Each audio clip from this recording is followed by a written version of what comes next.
ಕಾಂಗ್ರೆಸ್ನ ಬೆಳವಣಿಗೆ ನೋಡಿದ್ವಿ. ಇನ್ನು ಬಿಜೆಪಿ ಕತೆ ನೋಡೋದಾದ್ರೆ ಬಿಜೆಪಿಯಿಂದ ಉಚ್ಚಾಟನೆಯ ಬಳಿಕ ಯತ್ನಾಳ್ ಹೊಸ ಸಂಕಲ್ಪವೊಂದನ್ನು ಮಾಡ್ತಾ ಇದ್ದಾರೆ. ಟ್ವೀಟ್ ಮಾಡೋದ್ರ ಮುಖಾಂತರವಾಗಿ ಯತ್ನಾಳ್ ರಾಜಕೀಯ ಹೋರಾಟದ ಸುಳಿವು ನೀಡಿದ್ದಾರೆ.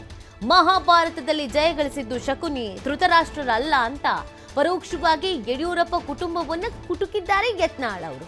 ಹೊಂದಾಣಿಕೆ ರಾಜಕಾರಣದ ವಿರುದ್ಧ ನನ್ನ ಹೋರಾಟ ಆರಂಭ, ಬೆಂಬಲಿಗರಿಗೆ ಸಂಕಲ್ಪ ಪತ್ರವನ್ನ ಬರೆದಿದ್ದಾರೆ ಉಚ್ಚಾಟಿತ ಬಿಜೆಪಿಯ ಶಾಸಕ. ಒಂದು ಬಹಿರಂಗವಾದಂಥ ಪತ್ರವನ್ನ ಬರೆದಿದ್ದಾರೆ.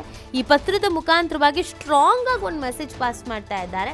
ನನ್ನ ಹೋರಾಟ ಅನ್ನೋದು ನಿರಂತರವಾಗಿ ಇರುತ್ತೆ, ಇದನ್ನ ಇಲ್ಲಿಗೆ ನಿಲ್ಲಿಸಲ್ಲ ಅನ್ನೋದು ಒಂದು ಸಂದೇಶ ರವಾನೆ ಆಗಿದೆ. ಜನ ಸೇವೆ ಮಾಡದೆ ಪ್ರಜೆಗಳ ಕಷ್ಟವನ್ನೂ ಕೂಡ ಆಲಿಸದೆ ಈ ಎಲ್ಲ ವಿಚಾರವನ್ನ ಯಡಿಯೂರಪ್ಪ ಮತ್ತು ಅವರ ಪುತ್ರರಿಗೆ ಹೇಳ್ತಾ ಇದ್ದಾರೆ ಅನ್ನೋದು ಕೂಡ ಗೊತ್ತಾಗ್ತಾ ಇದೆ. ಎಲ್ರಿಗೂ ಯುಗಾದಿ ಹಬ್ಬದ ಶುಭಾಶಯಗಳು ಅಂತ ಹೇಳೋದ್ರ ಮುಖಾಂತರವಾಗಿ ಜನಸೇವೆ ಮಾಡದೆ ಪ್ರಜೆಗಳ ಕಷ್ಟವನ್ನ ಕಾರ್ಪಣ್ಯವನ್ನ ಕೇಳದೆ ಧ್ವನಿಯಾಗದೆ ತಮ್ಮ ರಾಜಕೀಯ ಅಭ್ಯುದಯಕ್ಕೆ ಹೊಂದಾಣಿಕೆ ರಾಜಕಾರಣ ಮಾಡ್ತಾ ಇರೋರ ವಿರುದ್ಧ ನನ್ನ ಹೋರಾಟ ಅಂತ ಹೇಳೋದ್ರ ಮುಖಾಂತರವಾಗಿ ಇಲ್ಲಿ ವಿಜಯೇಂದ್ರ ಅವರನ್ನ ಯಡಿಯೂರಪ್ಪರವರನ್ನ ಕುಟುಕುವ ಕೆಲಸ ಮಾಡಿದ್ದಾರೆ. ಹಾಗೆ ಈ ಹೋರಾಟ ಮುಂದುವರಿಯುತ್ತೆ ಅನ್ನುವಂಥ ಒಂದು ಅಭಯವನ್ನು ಕೂಡ ಅವರ ಫಾಲೋವರ್ಸ್ಗೆ ತಿಳಿಸ್ತಾ ಇದ್ದಾರೆ. ಇದು ಸಂಕಲ್ಪ ಪತ್ರ ಅಂತ ಹೇಳ್ತಾ ಇದ್ದಾರೆ ಬಿಜೆಪಿಯ ಉಚ್ಚಾಟಿತ ಶಾಸಕ. ಹಾಗಾಗಿ ಯಡಿಯೂರಪ್ಪನವರ ಮುಂದಿನ ನಿಲುವು ಏನಾಗಿರುತ್ತೆ ಅನ್ನೋದು ಒಂದು ಕಡೆಯ ಪ್ರಶ್ನೆ ಆಗಿದ್ರೆ, ಯಾಕಂದರೆ ವಿಜಯೇಂದ್ರ ಅವರಿಗೆ ಯಡಿಯೂರಪ್ಪನವ್ರಿಗೆ ಒಂದು ಪ್ಲಸ್ ಪಾಯಿಂಟ್ ಆಯಿತು, ಅವ್ರ ಕಡೆಯವರ ಕೈ ಮೇಲಾಯಿತು, ಈ ಎಲ್ಲ ವಿಚಾರಗಳು ರಾಜಕೀಯ ವಲಯದಲ್ಲಿ ಕೇಳಿ ಬರ್ತಾ ಇದೆ. ಬಟ್ ಯತ್ನಾಳ್ ಅವ್ರಿಗೆ ಏನು ಹೇಳ್ತಾ ಇರೋದು, ಈಗ ಸಂಭ್ರಮಾಚರಣೆ ಮಾಡ್ತಾ ಇದ್ದಾರೆ, ಮುಂದೊಂದು ದಿನ ಶೋಕಾಚರಣೆ ಮಾಡುವ ಪರಿಸ್ಥಿತಿ ಬರುತ್ತೆ ಅಂತ ಹೇಳಿದ್ರು. ಜೊತೆಗೆ ಗೌರವಪೂರ್ವಕವಾಗಿ ನನ್ನನ್ನು ವಾಪಸ್ ಪಕ್ಷಕ್ಕೆ ಕರೀತಾರೆ, ನನಗೆ ರಾಜ್ಯಾಧ್ಯಕ್ಷ ಸ್ಥಾನನೋ ಅಥವಾ ವಿಪಕ್ಷ ನಾಯಕನ ಸ್ಥಾನನೋ ಕೊಟ್ಟರೆ ನಾನು ಖಂಡಿತವಾಗಿ ವಾಪಸ್ ಬಿಜೆಪಿಗೆ ಹೋಗ್ತೀನಿ ಅಂತ ಹೇಳಿದ್ರು.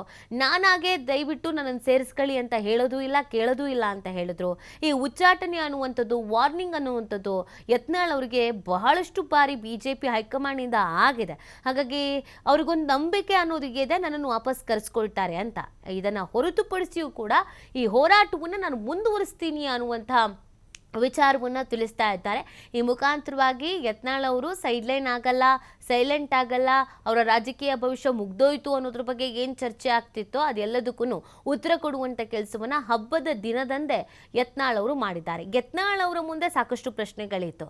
ಅಂದರೆ ನೀವು ಈ ಹೋರಾಟವನ್ನು ಕೈ ಬಿಡ್ತೀರಾ, ಈ ಹೋರಾಟ ಮಾಡೋದಕ್ಕೆ ಯಾವ ಹಾದಿಯನ್ನು ನೀವು ಹುಟ್ಕೊಳ್ತೀರಾ, ಕಾಂಗ್ರೆಸ್ಸಿಗೆ ಸೇರ್ಪಡೆ ಆಗ್ತೀರಾ ಅಥವಾ ಹೊಸ ಪಕ್ಷವನ್ನು ಹುಟ್ಟಾಕ್ತೀರಾ, ಭಿನ್ನಮತಿ ಇರುವಂಥ ಇನ್ನುಳಿದವರು ಇದ್ದಾರಲ್ಲ ಅವ್ರ ಜೊತೆಗೆ ನೀವು ಸಂಪರ್ಕದಲ್ಲಿ ಇರ್ತೀರಾ ಅಥವಾ ವಿಜಯೇಂದ್ರ ಅವರ ನಾಯಕತ್ವವನ್ನು ಒಪ್ಪಿಕೊಂಡು ಸುಮ್ಮನಾಗ್ತೀರಾ, ಈ ಎಲ್ಲ ಪ್ರಶ್ನೆಗಳು ಯತ್ನಾಳ್ ಅವರ ಮುಂದೆ ಇತ್ತು.